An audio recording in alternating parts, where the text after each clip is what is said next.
Muito bem, na nossa sequência dessas características comuns, nós vimos que ambos os recursos, recurso especial e extraordinário, não têm a finalidade de corrigir injustiças. A finalidade desses dois recursos residem basicamente em três grupos, ou três grandes desejos do Constituinte. No âmbito do recurso especial, nós temos basicamente duas finalidades. A primeira, a preservação, a proteção da norma infraconstitucional. E a segunda, a uniformização jurisprudencial. Nós vamos ver depois essa questão como uma das hipóteses de cabimento do recurso especial. Então, no recurso especial, duas finalidades. Preservação da norma infraconstitucional e depois manutenção ou uniformização da tendência das decisões jurisprudenciais, como uma forma, obviamente, de pacificação entre os tribunais. Faz todo sentido. Não há, por exemplo, por que um paulista vai ter direito a uma questão infraconstitucional e o mineiro não vai. Ok? Por que o pessoal de Passar Quatro não vai poder ter o direito e o de São Paulo vai? O recurso especial para o STJ vai ter essa finalidade também, como a gente vai ver um pouquinho mais adiante. Então, duas finalidades no recurso especial e uma grande finalidade no STF, que diz respeito à manutenção da ordem constitucional ou proteção às normas constitucionais. Essas são as três finalidades que esses recursos têm, duas para o especial e uma para o extraordinário. Isso quer dizer que se eu tenho essa proteção, se eu tenho essa finalidade de proteção da norma, né, infraconstitucional ou constitucional e da uniformização jurisprudencial, a gente pode deduzir, e isso fica muito claro com os requisitos de exigibilidade ou de admissibilidade do recurso, que esses dois instrumentos, o especial e o extraordinário, possuem o que a doutrina chama de caráter bifronte. O que é esse caráter bifronte, pessoal? De duas frentes, de duas faces. Bom, de um lado, não basta haver uma sucumbência individual, como acontece com os outros recursos. Nos outros recursos que a gente viu até aqui, o recorrente tinha que demonstrar sua sucumbência como um dos requisitos de admissibilidade. Para esses dois recursos, não basta que só o recorrente tenha tido um prejuízo, tenha tido uma ordem desfavorável, uma decisão contrária ao seu interesse privado. Além dessa questão de ter uma decisão que lhe cause um prejuízo, uma frustração, ele também precisa apontar essa outra característica ou esta outra finalidade. Ou seja, esses dois recursos não são utilizados para interesses meramente individuais. Eu preciso demonstrar nesses recursos que o problema é da ordem infraconstitucional ou da ordem constitucional, que não é uma questão só do recorrente. Não sou eu que estou bravinho, que estou enraivecido, empapuçado com a decisão. Não é um problema pessoal, é um problema da ordem, da própria estruturação do esquema normativo, das normas infraconstitucionais ou constitucionais. Tanto que se eu não fizer esse link da decisão afetando as normas legais, constitucionais ou infra, o meu recurso não passará, não será admitido. Então, esses dois recursos possuem esse caráter bifronte. Não basta haver só sucumbência individual, tem que haver o atingimento, o alcance, o cumprimento dessas três finalidades. Claro, duas para o especial e uma para o extraordinário. Isso porque, se vocês forem utilizar o artigo 102, 3 e 105, 3 da Constituição, vocês vão notar que esses dois recursos necessariamente têm essa finalidade. Ora, o STF é o guardião da Constituição Federal. O recurso extraordinário é uma das formas de controle de constitucionalidade. O STF vai julgar esse recurso não olhando só para o recorrente, Tanto que não é uma questão meramente individual. Quando o STF vai julgar um recurso extraordinário, ele olha para todo o entorno desse recurso. Ele olha para todos os efeitos constitucionais da decisão. Por isso que eu preciso demonstrar essa mácula. A mesma coisa o STJ. Quando as turmas do STJ vão julgar um recurso especial, eu preciso demonstrar que a norma infraconstitucional está com uma mácula. Eu preciso demonstrar que há uma divergência jurisprudencial de tribunais estaduais, regionais, que precisa ser sanada, que não é um problema só do recorrente. Por quê? Porque esse caráter individual não existe, exatamente a razão da outra característica que a gente viu. Eles não se prestam para correção de matéria de fato.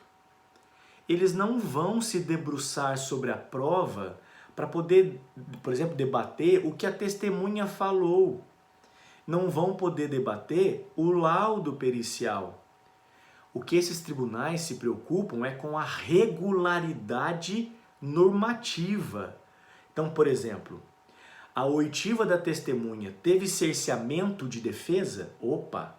Então o problema não é o que a testemunha diz, mas é a norma, tanto infraconstitucional quanto constitucional, na colheita ou na coleta do depoimento. O problema não é o laudo, o resultado do laudo pericial. O problema é saber se o perito não era impedido, se houve a possibilidade de participação de assistente técnico, se houve oportunização de impugnação ou de oferta de quesitos. Porque se essa perícia não teve respeitados os trâmites legais, infraconstitucionais ou constitucionais, aí sim vai ter cabimento, ou terão cabimento, o recurso especial extraordinário. Então, não é só porque não é uma questão meramente individual, é porque esses recursos não se prestam a isso.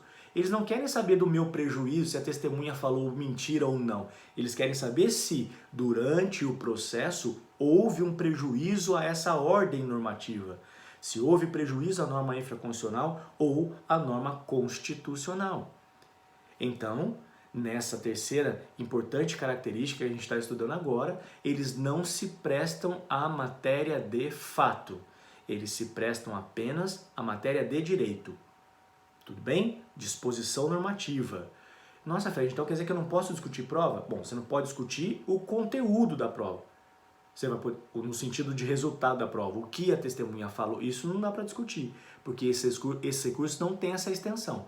Mas você pode discutir, por exemplo, a impossibilidade de, por exemplo, fazer perguntas. Durante toda a audiência, o juiz cortava as perguntas. Você fez perguntas, reperguntas, e o tempo inteiro foi sendo cerceado. Obviamente, essa é uma questão de cerceamento de defesa. Se isso acontece, isso está sendo um ferimento, uma mácula à ordem constitucional, no caso da ampla defesa, por exemplo. Ok? E no caso da infraconstitucional também, porque será aberta a perguntas e reperguntas dos patronos das partes. Então, tanto o Código de Processo Civil quanto a Constituição terão máculas. Eu posso utilizar os dois? Posso. Bom, e aí vem então a característica que nós estudamos. Se eu posso usar os dois e quero usar os dois, devo interpor os dois ao mesmo tempo, concomitantemente. Ambos no juízo ACO e depois serão remetidos primeiro ao STJ, depois ao STF. Tudo bem? Primeiro o recurso especial será processado e julgado no STJ. Depois será processado e julgado no STF. Fred, pode haver algum prejuízo? Pode haver algum prejuízo. Pode ser que já no recurso especial seja reconhecida a nulidade do ato processual. E aí, obviamente, o recurso extraordinário ficará prejudicado. Tudo bem? Mas, por enquanto, o que a gente precisa entender dessa sistemática comum é essa, que ambos serão interpostos no ACO e, depois do juízo de admissibilidade, serão remetidos ao adquém. Ambos têm essa característica comum, tá ok? Que, aliás, é a característica última da quinta característica, ou seja, sistema de admissibilidade bipartido. Por que bipartido? Porque necessariamente nos dois recursos nós temos o juízo de admissibilidade realizado tanto pelo ACO quanto pelo adquém. Ambas as instâncias vão realizar juízo de admissibilidade. E o que mais pega nesse juízo de admissibilidade são exatamente as hipóteses de cabimento. Nós vamos ver que há uma restrição muito grande do legislador constituinte ao estabelecer as hipóteses de recurso extraordinário especial. E vejam, não é uma crítica isolada, não é uma crítica pessoal, tudo bem? Toda a doutrina e as bancas de advocacia do Brasil inteiro reconhecem a dificuldade de acesso às instâncias superiores.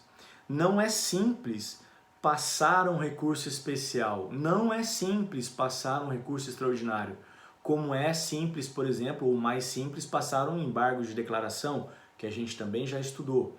São recursos que vão exigir um certo preparo de quem vai elaborar as petições. Precisa de uma análise criteriosa das hipóteses de fundamento, de cabimento da Constituição Federal, do 102.3 e 105.3, para que a gente possa levar esses recursos às instâncias superiores. Sem esse trabalho árduo, difícil, não haverá essa possibilidade.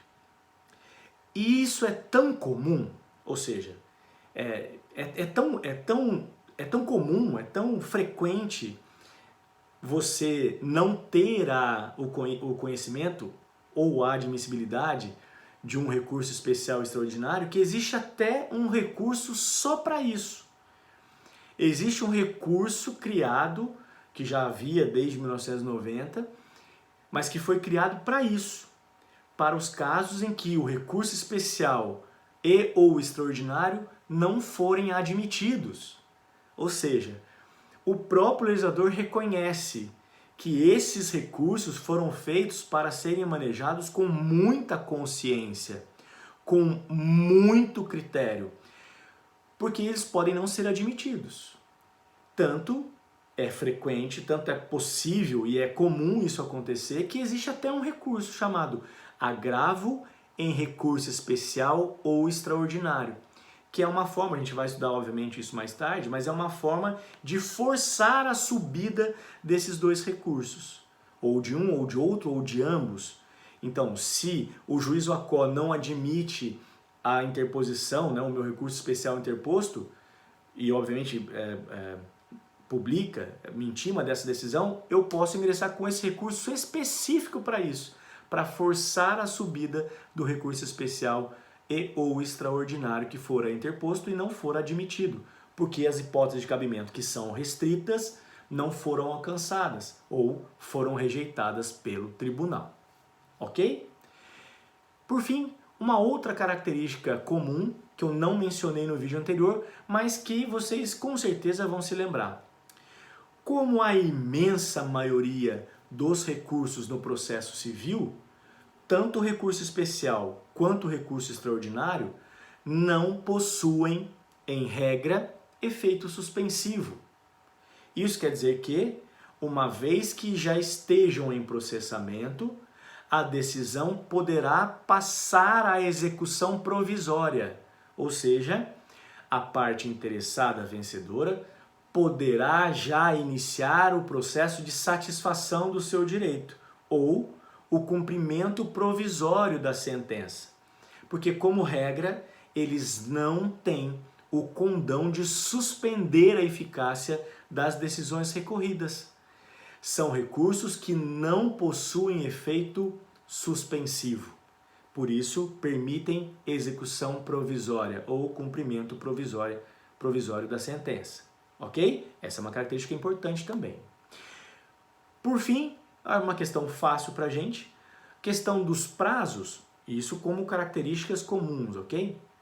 Com relação aos prazos, eles têm o prazo ordinário, o prazo comum a todos os recursos. Ambos devem ser interpostos no prazo de 15 dias. Só volto a fazer aquela ressalva, porque a partir de agora, para o seu futuro inteiro, quando você for utilizar recurso especial extraordinário, você vai lembrar desse vídeo.